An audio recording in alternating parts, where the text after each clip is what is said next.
Messieurs les Présidents, Mohamed Ould Cheikh El Ghazouani de la République islamique de Mauritanie, Président en exercice de l'Union africaine, Azali Ansoumani de l'Union des Comores, Adama Barrow de la République de Gambie, Oumarou Sissoko Embalo de la République de Guinée-Bissau, Brice Clotaire Oligui Nguema de la République gabonaise.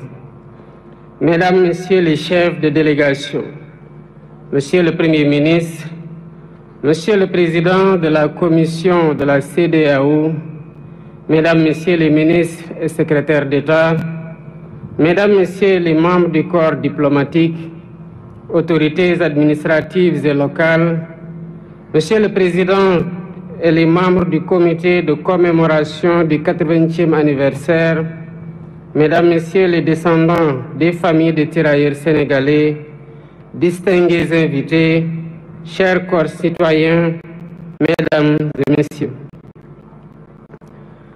Avant tout propos, je voudrais vous remercier chaleureusement, mes chers frères présidents Ghazouani, Azali, Barrow, Embalo et Nguema, d'avoir bien voulu rehausser de votre présence cette première édition de commémoration de l'histoire tragique qui s'est déroulée ici à Thiaroye il y a 80 ans maintenant, malgré vos agendas chargés. Je remercie tous nos hôtes et je leur souhaite un agréable séjour au Sénégal. À travers vous, je salue vos peuples respectifs. Votre présence remarquée à nos côtés est le symbole fort de votre attachement à l'histoire que nous partageons. Grande est mon émotion en cette date et en ce lieu qui nous parle, où des héros africains sans défense, armés de courage, de dignité et de fraternité africaine, ont été froidement abattus. Il s'agissait là d'un massacre. 80 ans après ce crime de masse, le silence de Thiaroye est toujours aussi assourdissant. Les murmures venus d'outre-tombe nous interpellent avec fracas, pendant que l'ampleur de ce crime demeure minimisée et souvent même niée par certains milliers des héritiers de ceux qui l'ont commis. Sur cette terre blessée de Thiaroye résonnent encore les rafales sifflant au bout des canons, comme pour rappeler que l'horreur est toujours là, entière, immortelle. Des profanes comme beaucoup d'entre nous, jeunes et moins jeunes, se poseraient la question de savoir de quoi s'agissait-il exactement. Tellement la chape de plomb était fermement posée depuis trop longtemps pour tenter de rayer cet épisode fâcheux de notre histoire. Il s'agissait d'Africains, en majorité arrachés à leur terroir contre leur gré, pour aller combattre au service de l'empire colonial français d'alors. Ils formaient le régiment des tirailleurs sénégalais. Ils venaient presque de tous les territoires coloniaux d'Afrique occidentale, équatoriale et de l'Est, devenus au moment des indépendances 17 pays. Ils étaient du Bénin, ils étaient du Burkina Faso, du Cameroun, des Comores, du Congo, de la Côte d'Ivoire, de Djibouti, du Gabon, de la Guinée, de Madagascar, de la République centrafricaine, du Sénégal, du Tchad et du Togo. Longtemps ignorés et banalisés, ces tirailleurs ont pourtant bravé les épreuves pour aller combattre très loin de chez eux. Des conditions de voyage éprouvantes, entassés dans les cales des bateaux, aux champs de bataille où ils ne portaient que des tenues simples sans défense, jusqu'en 1943, quand les Américains les équipèrent, les tirailleurs ont tout sacrifié. Ils ont donné de leur jeunesse, ils ont donné de leur sang, ils ont donné de leur chair pour la liberté et pour la paix dans le monde. Excellences, Mesdames et Messieurs, malgré les pertes énormes sous les balles nazies, les faits d'armes du régiment des tirailleurs sénégalais sont incontestables et ont grandement contribué à la victoire des Alliés. Qu'il s'agisse entre autres de la libération de la Tunisie, du débarquement à l'île d'Elbe, de la libération de Toulon et de celle de Paris, ils ont tenu leur rang en combattant de manière acharnée, parfois jusqu'au sacrifice suprême, pour conquérir une localité ou tenir une position. Ils méritent tous les honneurs, ils méritent notre respect, ils méritent notre admiration. Mais la suite de l'histoire est à l'inverse de ces immenses sacrifices consentis. À la place d'éloges et de reconnaissance, l'ordre fut donné de neutraliser ceux qui avaient enduré la ségrégation dans les prisons allemandes et la rigueur de la captivité. L'irréparable se produisit le 1er décembre 1944, ici à Thiaroye, quand le général Dagnan ordonna de tirer sur des innocents désarmés, dont le seul tort a été de réclamer le paiement de leurs indemnités, primes et autres allocations. C'était là un acte prémédité, visant à réprimer des revendications légitimes, à dissuader d'autres et à perpétuer l'ordre colonial. Le crime fut commis et les faits sont incontestables. Voilà le sort qui a été réservé à certains qui ont contribué à écrire dans le sang et la sueur la glorieuse histoire de la libération. Aujourd'hui, par devoir de mémoire, de vérité et de justice, nous ne pouvons oublier l'horreur des exécutions sommaires ici au camp de Thiaroye. Il est impératif de rappeler l'histoire, toute l'histoire, sans trop de mémoire. C'est ce qui fonde l'essence universelle des valeurs de paix, de liberté et d'égale dignité attachées à la nature humaine. Excellences, Mesdames et Messieurs, toutes ces raisons ont renforcé notre conviction de commémorer l'anniversaire du massacre de Thiaroye pour, d'une part, rendre hommage aux victimes et graver leur mémoire dans notre conscience collective, et, d'autre part, jeter les bases de la restauration de la vérité historique en mettant fin à l'omerta sur cet épisode tragique, omerta voulu et entretenu par l'autorité coloniale. Ce faisant, il ne s'agira pas d'une porte ouverte pour susciter le ressentiment ni entretenir la colère et la haine. Non. Ce que nous faisons ici relève du devoir de mémoire contre l'oubli et pour la manifestation de la vérité des faits, pour nous acquitter d'une dette morale vis-à-vis des tirailleurs et de leurs familles. C'est pourquoi nous avons mis en place un comité international de chercheurs indépendants pour aider à la reconstitution exacte des faits et à une meilleure connaissance de cette séquence de notre histoire partagée avec la France.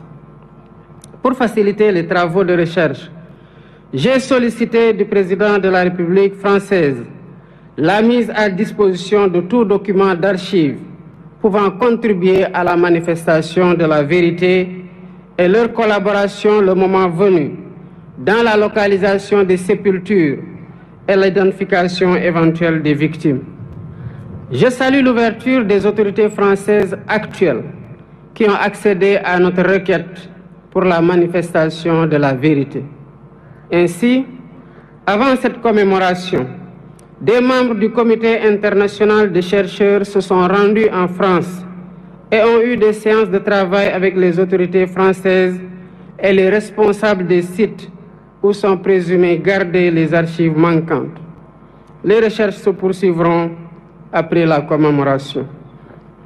La France vient également de franchir un pas important dans la restauration de la vérité, grâce au président Emmanuel Macron, qui m'a adressé une lettre il y a 3 jours pour assumer que les événements de Thiaroye en 1944 ont abouti à un massacre. Je salue son courage moral.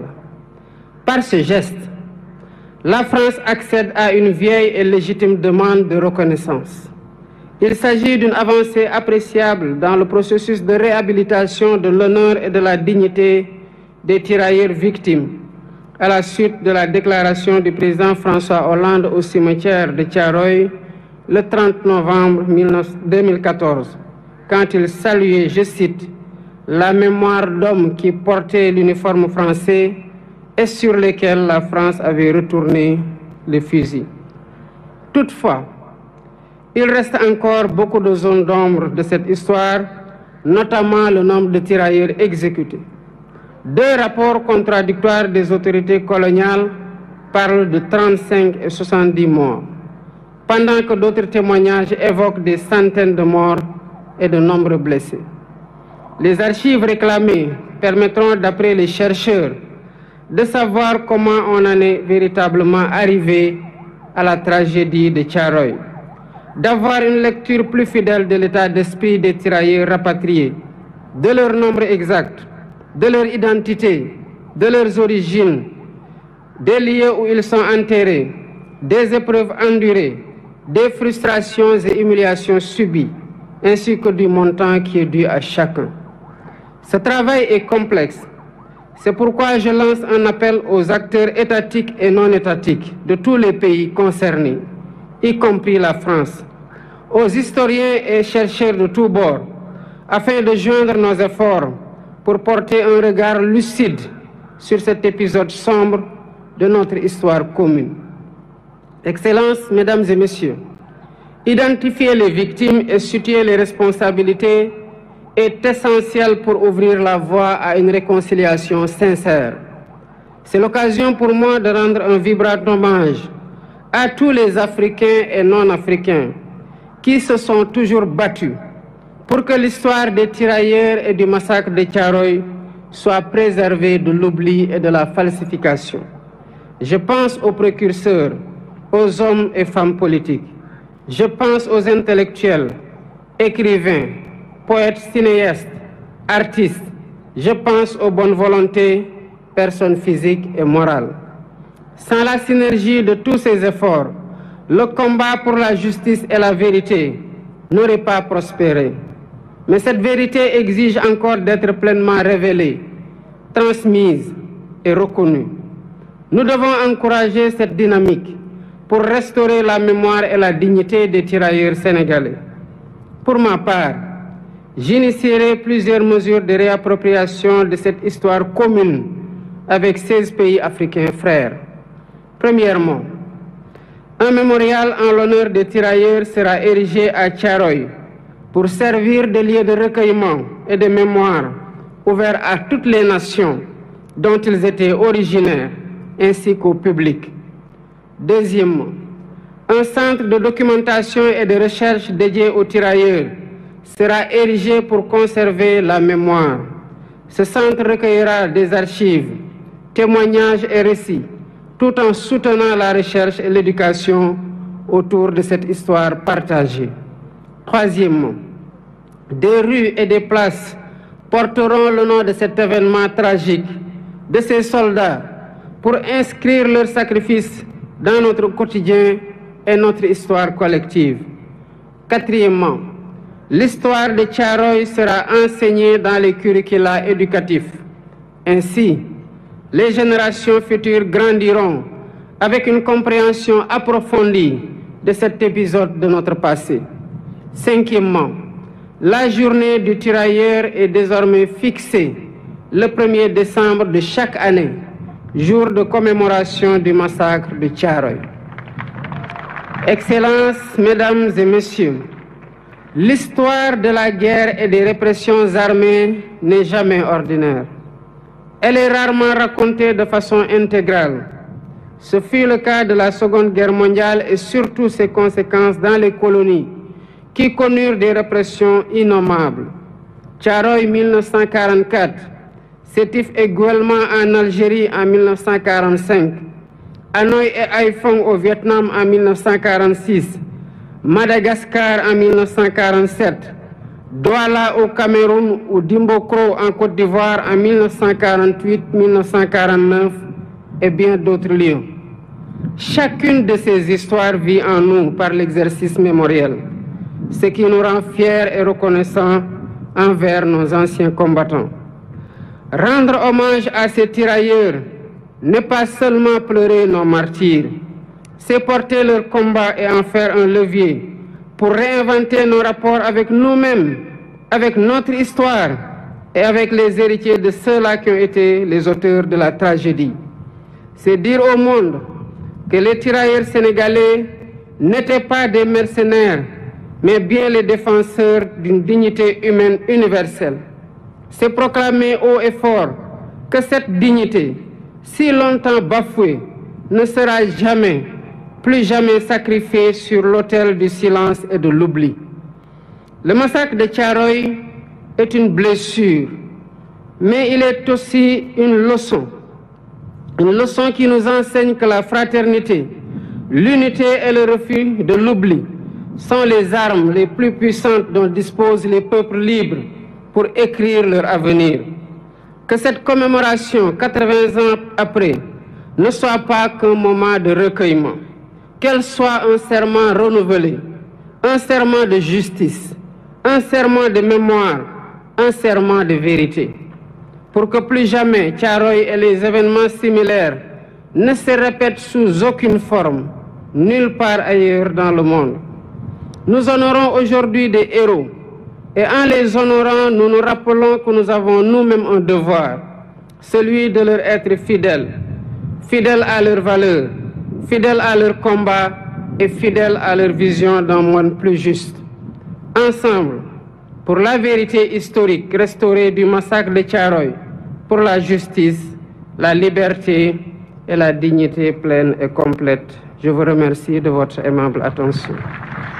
Fermez le banc!